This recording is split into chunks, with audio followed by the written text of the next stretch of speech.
मंच पर मंचासीन मौजूद मेहमान और मेरे सामने विराजमान माता पिता तुल्य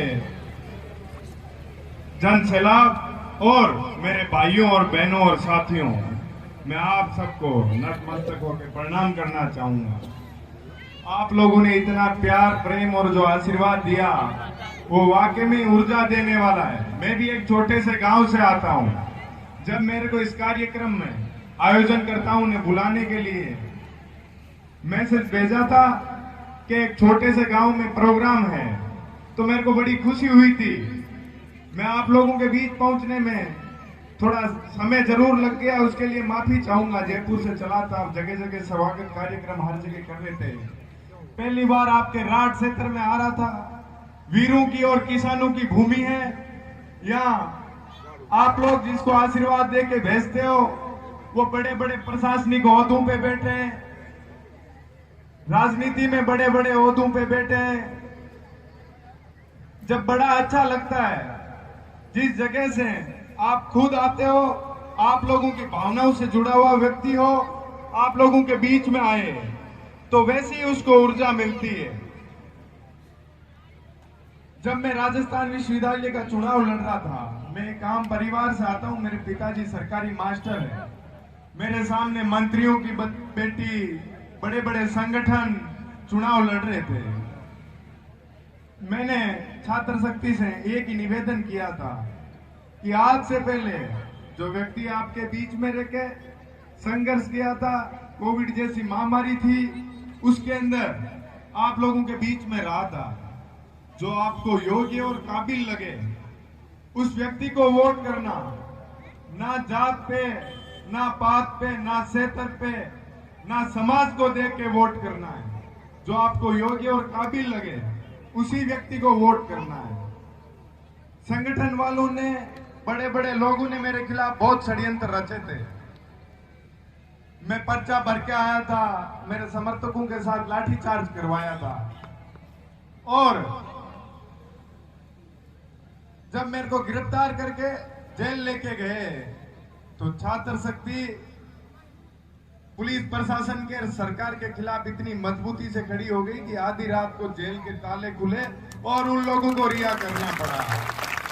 तब मैंने आते ही मीडिया से कहा था, मैं आम परिवार से आता हूं, चाहे छोटे से गांव से आता हूं, लेकिन आप लोग सत्य को परेशान कर सकते हो पर हरा कभी नहीं सकते। तो मैं मंच के माध्यम से आप लोगों को भी एक संदेश देना चाहूंगा कि आपको बड़ी मंजिल प्राप्त करने के लिए कोई बड़े परिवार से या कोई बड़े पैसों की या कोई शेर का होना आप लोगों के लिए जरूरी नहीं है।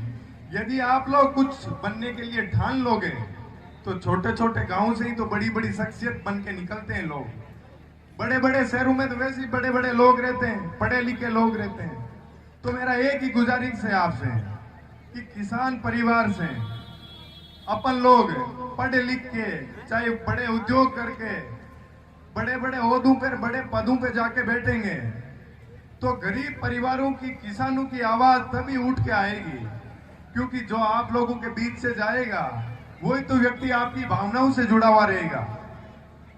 मेरा तो यही मानना है कि राजस्थान के राजधानी के अंदर आपके गांव में से कोई आपका रिश्तेदार, कोई आपका परिवार का, कोई आपके मोहल्ले का कोई साथी आएगा और उसको आपके भाई की जरूरत पड़ेगी तो मैं वहां हमेशा जी जान से आप लोगों के लिए हाजिर खड़ा रहूंगा। राजधानी की सबसे बड़ी यूनिवर्सिटी का अध्यक्ष बनकर आज आप लोगों के बीच में आशीर्वाद लेने के लिए आया हूं, तो आपकी सेवा के लिए भी राजधानी में हमेशा मैं हाजिर रहूंगा। किसी को भी किसी हॉस्पिटल से, किसी शिक्षा के संसाधनों में किसी प्रकार की कोई कमी आएगी और जहां आपकी आवाज दबती मुझे नजर आएगी वहां मैं आऊंगा आपकी आवाज बुलंद करने के लिए। लेकिन आप लोगों को भी एक निश्चय करना है कि वोट उसी व्यक्ति को देना है जो योग्य और काबिल हो। ना तो कोई रिश्तेदारी देखनी है, ना परिवार देखना है, ना कोई गांव देखना है, ना कोई पार्टी देखनी है। आप लोगों के बीच में रह के जो संघर्ष करेगा और उसके बाद में यदि वो कोई पद पे जाता है वही तो आप लोगों की भावनाओं से जुड़ के आपके बीच में कार्य करेगा। यदि आप लोग बड़ी पार्टी, बड़ी संगठन को देख के वोट करते हो तो वो आप लोगों के बीच में नहीं आएगा, वो तो फिर बड़ी लड़ाई में लग जाएगा, मंत्री बनना है, मुख्यमंत्री बनना है। आप लोग अपने जैसे ही किसी व्यक्ति को चुन के हमेशा भेजोगे, तो मेरा कहने का मतलब यही है कि अपनी भावनाओं से जुड़ा हुआ व्यक्ति तो अपनी समस्याओं के बारे में पता रखेगा। आज इस गांव से जयपुर तक जाने वाले व्यक्ति को तो पता रहेगी कि क्या क्या समस्याएं रास्ते के अंदर आती है, तभी तो समाधान कर पाएगा। आप लोग तो आना, राजस्थान विश्वविद्यालय के अंदर मेरा ऑफिस है, किसी भी साथी को पढ़ने लिखने से संबंधित या किसी चिकित्सा से संबंधित कोई समस्या होती है तो हमेशा हर पल आप लोगों के बीच के अंदर हाजिर रहूंगा और आप लोगों के लिए सेवा करने के लिए हर समय प्रयत्न करता रहूंगा। आप लोगों ने इतना प्यार और प्रेम और आशीर्वाद दिया, उसके लिए मैं बारंबार आप लोगों का ऋणी रहूंगा। जीवन भर आप लोगों के लिए कार्य करता रहूंगा। चाहे मेरा गांव यहाँ से 500-700 किलोमीटर दूर है, पर ये प्यार और प्रेम कभी भूलूंगा नहीं। आज जो इतना आपने मेरे ऊपर बड़ा एहसान किया है, मैं आप लोगों के लिए हमेशा पूरी ताकत के साथ खड़ा रहूंगा, चाहे किसी भी परिस्थिति के अंदर आना पड़े। मैं हमेशा, मेरी आदत रही है कि कमजोर की मदद करना, सड़क पे संघर्ष करना। इसी के साथ मैं आयोजन करता हूँ का बड़ा बहुत दिल की गहराइयों से धन्यवाद करना चाहूंगा सरपंच साहब का, और यहाँ पधारे गांव ढाणी मोहल्ले के लोगों का बारंबार धन्यवाद करूंगा, प्रणाम करना चाहूंगा। धन्यवाद। बहुत बहुत धन्यवाद भाई साहब, आपको अपने अपना कीमती समय निकाला, हम लोगों के बीच में पधारे।